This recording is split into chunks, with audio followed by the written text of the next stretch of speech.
Bismillahirrahmanirrahim. Assalamualaikum warahmatullahi wabarakatuh. Alhamdulillah, pada kesempatan hari ini kita bisa kembali melanjutkan perkuliahan kita. Di minggu lalu sudah kita bahas tentang prinsip-prinsip dasar yang melandasi hukum Islam. Di antaranya ada prinsip ketauhidan yang menjadi dasar prinsip-prinsip lainnya. Kemudian muncul ada prinsip keadilan, kesetaraan, kemaslahatan, dan sebagainya. Pada pertemuan ini kita akan membahas tentang tema karakteristik hukum Islam. Bahwa hukum Islam itu mempunyai ciri khas, keunikan, kelebihan dibanding hukum-hukum lain yang pernah diterapkan di dunia. Di mana yang jelas, yang paling mencolok adalah bahwa hukum Islam ini bersumber dari Allah Subhanahu wa taala, bukan berasal dari manusia yang tidak luput dari hawa nafsu dan kepentingan individu. Ini yang paling nyata sebenarnya.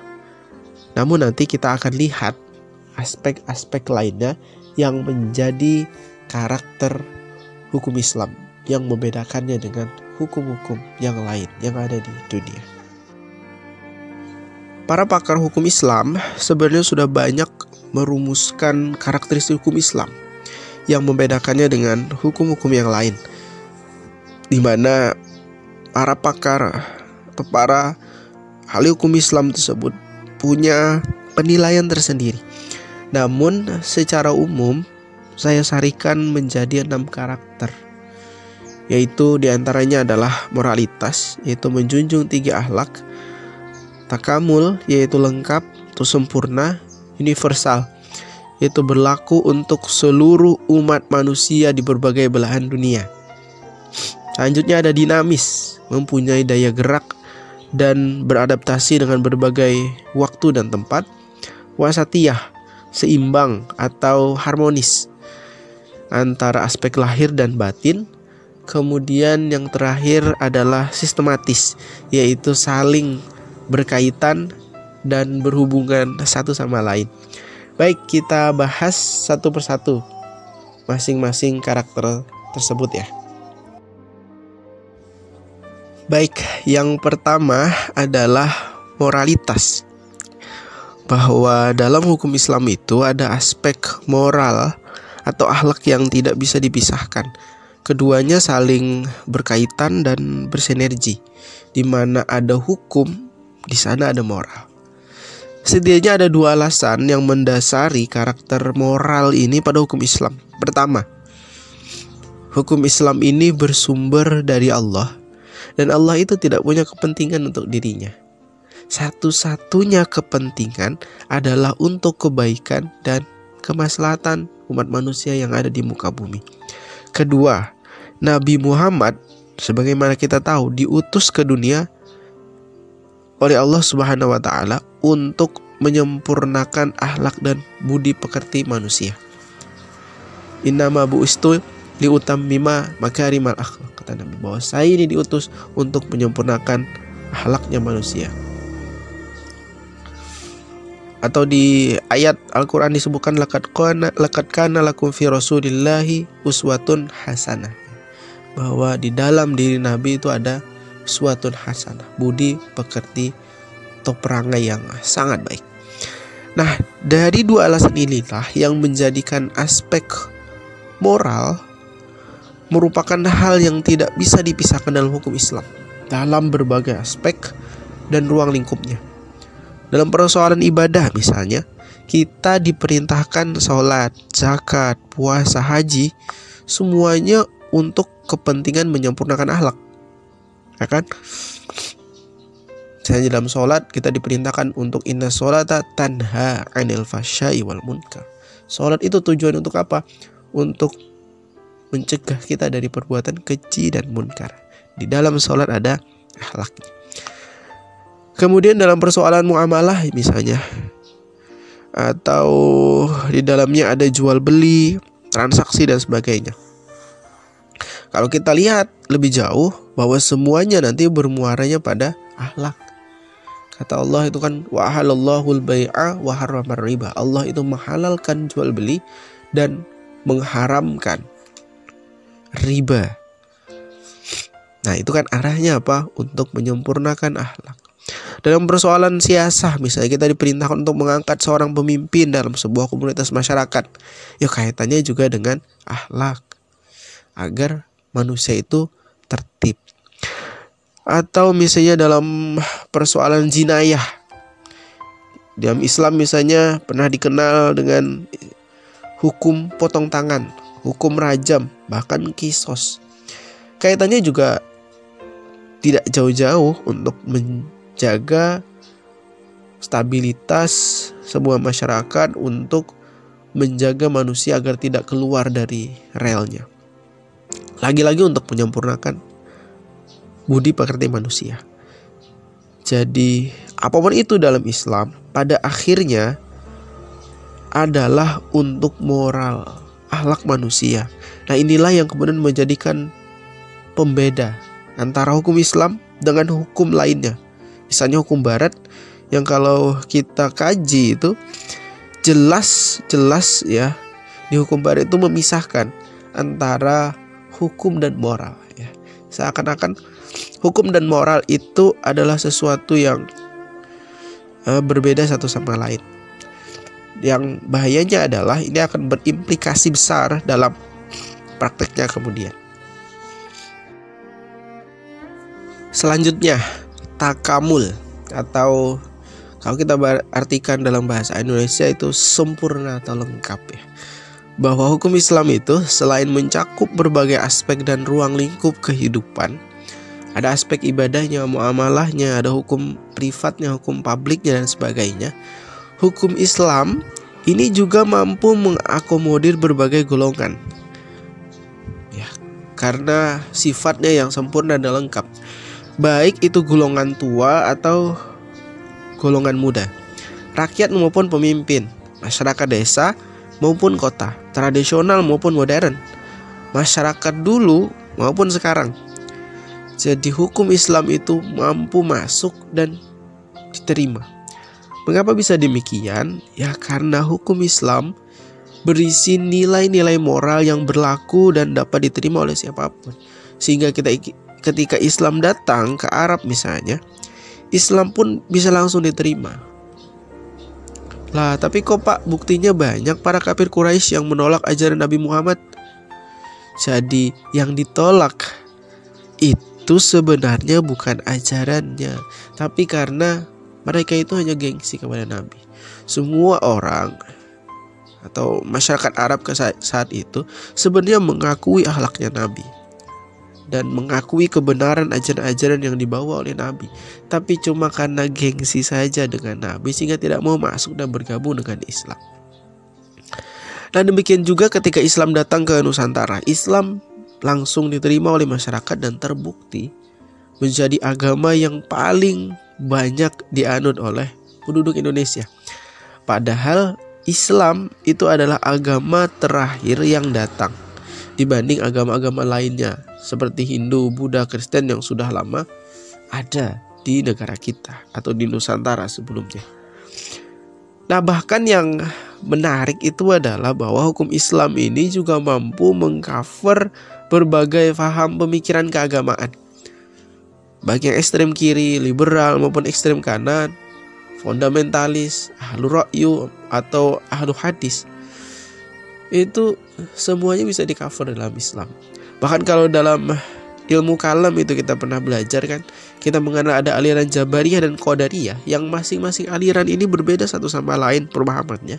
Satu memahami misalnya bahwa manusia ini tidak punya daya upaya, semuanya atas kehendak Allah. Sedangkan Qadariyah memahami bahwa manusia itu punya kehendak, punya kemauan, punya daya, punya upaya yang sudah Allah berikan kepada manusia. Itu kan kalau kita lihat pandangannya berbeda satu sama lain, tapi ternyata di dalam Al-Quran itu mereka punya masing-masing argumentasi, punya rujukan. Ada ayat, ada hadis yang masing-masing bisa mereka pegangi. Nah, itu menunjukkan keunikan hukum Islam ini yang mampu mengcover berbagai faham keagamaan, berbagai pemikiran yang ada di dalam umat Islam. Nah, itu sebenarnya menunjukkan bahwa hukum Islam itu lengkap dan sempurna begitu.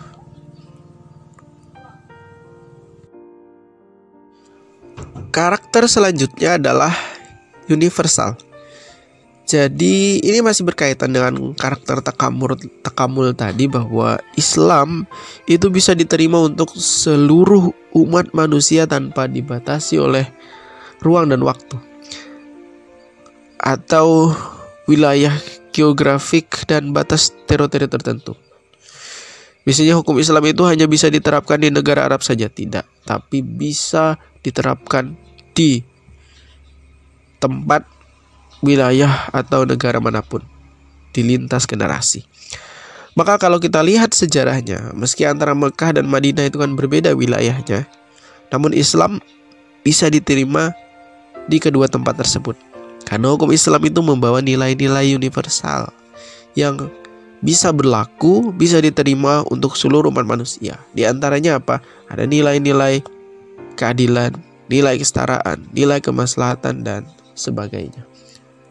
Nah, itu yang disebut dengan karakter universal di dalam hukum Islam. Lalu pertanyaannya, mengapa Islam itu mampu diterima oleh semua kalangan? Jawabannya tidak lain karena hukum Islam itu mempunyai daya gerak dan mampu beradaptasi dengan segala keadaan dan kondisi. Ini karakter hukum Islam selanjutnya, yaitu dinamis.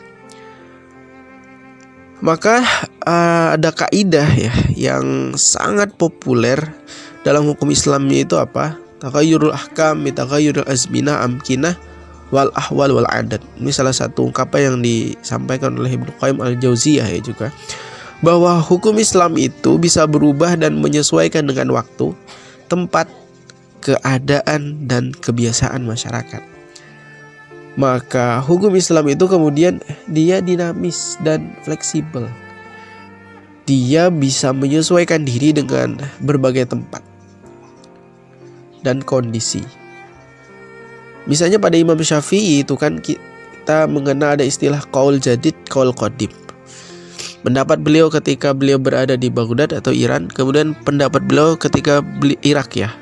Kemudian pendapat beliau ketika beliau berada di Mesir. Kenapa ada muncul istilah qaul qadim atau qaul jadid? Karena Imam Syafi'i itu berusaha menyelesaikan hukum Islam yang berlaku dengan kondisi dan tempat yang berbeda. Jadi hukumnya juga harus menyesuaikan. Hukum yang ada di Baghdad itu kemudian berubah ketika Imam Syafi'i datang ke Mesir. Nah, kemudian dikenal dengan qaul jadid ya, ketika beliau berada di Mesir. Kemudian juga ketika berhadapan dengan kebiasaan masyarakat, maka Islam itu menerapkan 3 pola. Pola yang pertama yaitu tahmil, yaitu dia berusaha untuk mengadopsi hukum yang berlaku pada masyarakat setempat. Kedua, pola taghyir, melakukan perubahan dan sedikit modifikasi terhadap hukum yang berlaku. Dan pola tahrim, yaitu menolak atau menghapus hukum yang berlaku karena memang dinilai bertentangan dengan ajaran-ajaran Islam. Jadi ketika berhadapan dengan hukum suatu tempat, Islam ini tidak langsung menolak. Dia berusaha untuk beradaptasi dan menyesuaikan diri dengan lingkungannya. Nah, itu salah satu keunikan dari hukum Islam. Maka dalam ilmu Al-Quran itu kita kenal ada beberapa istilah ya kan. Ada nasikh wal mansukh, ada ayat-ayat makiyah dan ayat-ayat madaniyah. Kenapa ada nasikh wal mansukh? Kenapa ada ayat-ayat makiyah dan madaniyah? Karena Al-Quran sebagai sumber hukum Islam berusaha untuk menyesuaikan diri dengan kondisi dan keadaan setempat. Itu aspek dinamis atau fleksibel pada hukum Islam. Baik, karakter selanjutnya adalah wasatiyah ya, atau seimbang atau harmonis, yaitu adanya keserasian dan keseimbangan dalam hukum Islam. Maka ada hadis yang terkenal itu kan, khairul umur awsatuha. Sebaik-baiknya perkara itu adalah di tengah-tengah. Atau dalam Al-Quran juga disinggung, misalnya dalam surah Al-Baqarah ayat 143, menyinggung ada istilah wasatiyah ini. Wa kadzalika ja'alnakum ummatan wasatan litakunu syuhada 'alan nasi wa yakuna rasulu 'alaikum syahida. Dan demikian pula kami telah menjadikan kamu umat Islam umat yang adil, ya. Ummatan wasata, adil yang di tengah-tengah, wasatiyah. Dan pilihan agar kamu menjadi saksi atas perbuatan manusia dan agar Rasul Muhammad menjadi saksi atas perbuatan kamu. Nah, ini yang kemudian menjadi landasan hukum Islam, bahwa hukum Islam itu menempuh jalan tengah, tidak condong atau tidak memihak pada satu sisi, namun berusaha untuk menyeimbangkannya. Atau wasatiyah ini juga berasosiasi dengan makna adil, ya.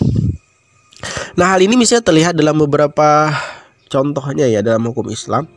Bagaimana misalnya Islam itu berupaya untuk menyeimbangkan antara aspek ketuhanan dan kemanusiaan. Maka ada istilah hablum minallah dan hablum minannas. Jadi harus balance antara hubungan kita dengan Tuhan dan hubungan kita dengan manusia. Jadi Islam itu tidak teosentris, tapi juga tidak antroposentris, tengah-tengah. Hubungan dengan Allahnya juga penting, tapi hubungan dengan manusia itu juga tidak kita tinggalkan. Misalnya kalau kita lihat dalam aspek ibadah hukum Islam, ada sholat, ada puasa, zakat, dan haji, yang semuanya itu merupakan serangkaian ibadah sebagai wujud ketaatan kepada Allah, namun di dalamnya juga berupaya untuk membentuk sisi kemanusiaan dan akhlak manusia. Maka dalam Al-Quran itu disebutkan inna sholata tanha 'anil fahsya'i wal munkar. Sholat itu mencegah perbuatan keji dan munkar. Atau dalam zakat itu kan khudz min amwalihim shadaqatan tutahhiruhum wa tuzakihim. Ambillah zakat ya dari harta-harta mereka, karena itu tujuannya membersihkan harta dan mensucikan jiwa mereka. Misalnya kalau dalam haji juga faman farada fihi al hajja fala rafasa wala fusuqa wala jidal.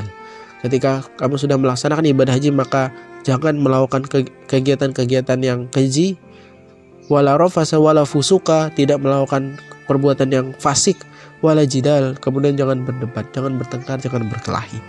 Nah itu ya. Jadi aspek ketuhanannya ada, aspek atau sisi kemanusiaannya juga ada. Nah itu keunikan dari hukum Islam. Nah menariknya juga hukum Islam ini berupaya untuk menyeimbangkan antara unsur duniawi dan ukhrawi. Wabtaghi fi ma ataqallahu fid darul akhirah wala tansa nasibaka minad dunya. Kata Allah, kita diperintahkan untuk mencari ya apa yang telah dianugerahkan Allah kepadamu di negeri akhirat, tapi jangan lupakan juga kebahagiaanmu di dunia. Nah itu kan seimbang antara dunia dan ukhrawi. Tidak melulu kita diperintahkan untuk ke akhirat, tapi juga kita diperintahkan jangan lupakan dunia, karena dunia itu sebagai bekal untuk akhirat. Islam juga berupaya untuk menyeimbangkan antara aspek lahir dan aspek batin. Makanya dalam sholat itu kan ada gerakan lahirnya, tapi jangan lupa dalam sholat itu juga ada aspek batinnya, yaitu apa? Ingat dengan Tuhan. Individu atau kolektif, nah itu juga seimbang, tidak melulu pada aspek kolektif, tapi Islam juga tidak melupakan aspek individu. Maka ada hukum privat dalam Islam, ada hukum publik. Kemudian juga bagaimana Islam menyeimbangkan antara materi dan rohani dan sebagainya ya. Nah itu menarik hukum Islam ini, dia serasi, seimbang atau harmonis antara dua sisi ya. Sisi lahir dan sisi batin.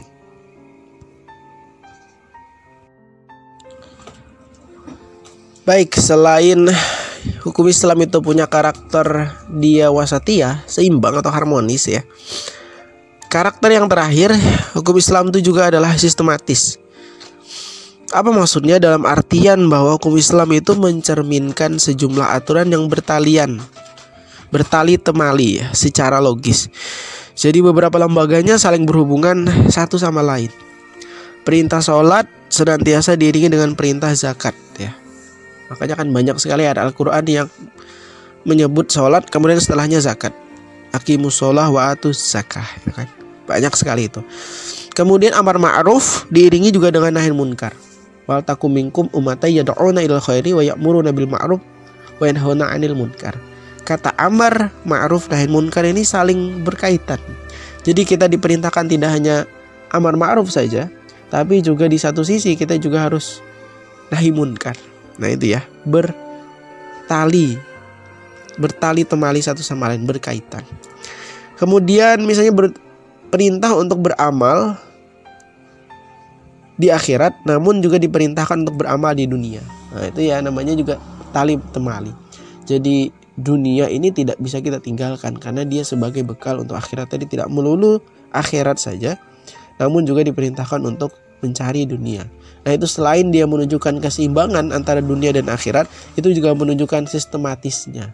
Jadi berkaitan antara satu sama lain. Nah itu wujud hukum Islam ya, yang sangat berkarakter. Dan ini yang membedakan dia dengan hukum-hukum yang lain, terutama misalnya hukum di barat ya, yang sangat materialistik. Hampir kita tidak temukan aspek ruhiyahnya. Batinnya tidak ada, kering sama sekali, tapi sangat menonjolkan aspek materialistik, aspek lahir, aspek materi. Itu yang kemudian diagung-agungkan dalam dunia barat. Sekian pemaparan dari saya terkait karakter hukum Islam. Semoga bisa difahami. Salah hilap mohon maaf. Wassalamualaikum warahmatullahi wabarakatuh.